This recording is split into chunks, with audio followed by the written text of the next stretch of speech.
I've always wanted to be a part of a church where anyone could discover God easily.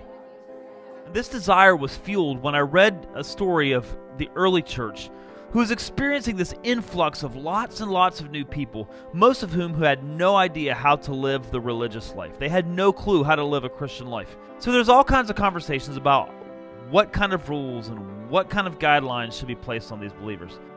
St. James, who was one of the early leaders in the church, after listening to lots of these conversations, finally sat down and wrote a letter. And in Acts chapter 15, verse 19, he wrote these words: "We should not make it difficult for people who are turning to God." And when I read those words, my heart resonated with that, and I knew right away that's the kind of church I want to be a part of. Now, this is the passion and the vision of Church 180, to be a place where anyone can discover God, connect with friends, and become a better person. We place a high value on authenticity and love. And because of our faith in Jesus, we are honest about our shortcomings and optimistic about our future, and we're creating a place where anyone and everyone can have a similar experience. Now, over the last couple of years, we've grown as a church from the infancy stage to the toddler stage. We're getting better at helping people discover God, and we're getting better at helping people connect with friends, and we're getting better at helping people become a better person. Now, we've grown spiritually and numerically, and now it's time for us to grow again. If you've been here any time at all, you've heard the story of our church. It's the story of how a pastor was staggering out of a failed church plant. He's disheartened, discouraged. And the story of a church plant right here in Rock Hill that after 10 years was ready to call it quits. The two of us came together and we agreed, let's not stop, let's start over. And so we did. Church 180 was born. And on July 5th, 2009, our first Sunday here, there were 26 people. This past Easter, there were over 200 people worshiping God in this facility. And we're super excited about what God is doing. He's growing us spiritually, and He's growing us numerically.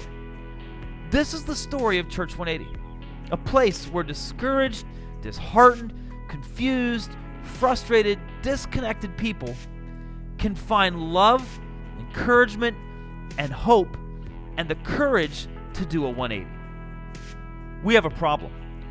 Experts say that when a room is 80% full, it's maxed out. We're there. It's becoming increasingly difficult to find a place to sit, especially if you come in late. We have a space problem. We currently lease our existing facilities, and multiple times over the last several years, we've been given a heads up that there might be another group coming in who would be able to pay a higher dollar for our existing space.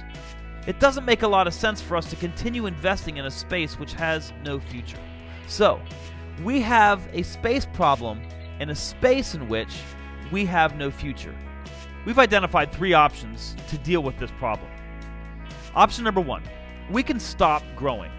We can close the church doors and tell anyone new who might come into the church, unfortunately, because of spacing issues, you can't come here. You'll have to find your way some other place. You'll have to discover God and make friends and become a better person in some other venue.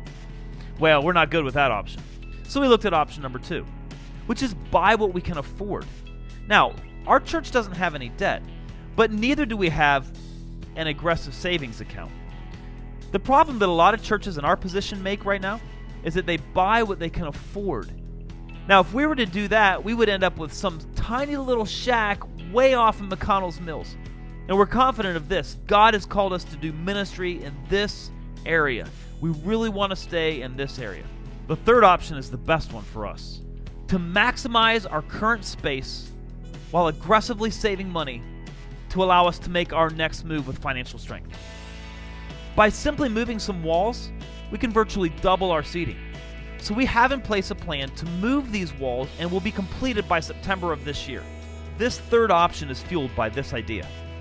We want to create space for as many people as possible now while avoiding debt as much as possible later. So here's how we're going to do that. After consulting with multiple counselors, both internal and external, we've decided that the best way for us is to commit to raising $950,000 over the course of the next 2 years. This number is the compilation of 2 years' worth of operational expenses, plus additional monies saved that will allow us to continue doing ministry continue making space for more people while preparing to make our next move. When we began discussing how we're going to make space, immediately we all agreed that we wanted this to be more than just a money thing.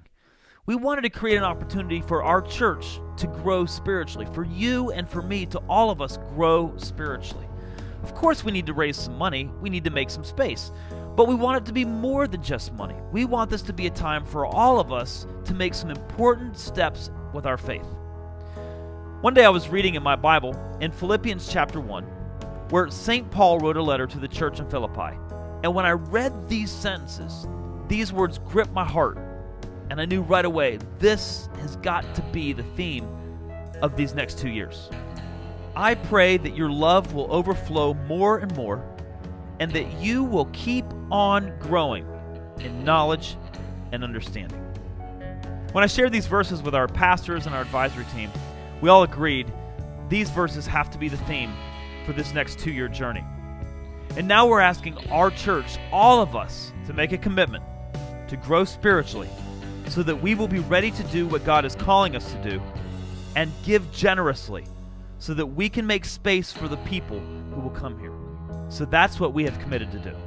Take big steps spiritually and make big commitments financially so that we can grow in every way. Over the next 2 years, we're going to be encouraging you and providing resources for you to make important decisions, significant decisions in your faith to help you grow spiritually. Additionally, we're going to be encouraging you and showing you how you can participate financially to help us create space for people who are going to come to Church 180. Now, this is a really significant time in the life of our church and in your life. It's an opportunity for us to grow spiritually and to create an environment where other people can discover God, connect with friends, and become a better person.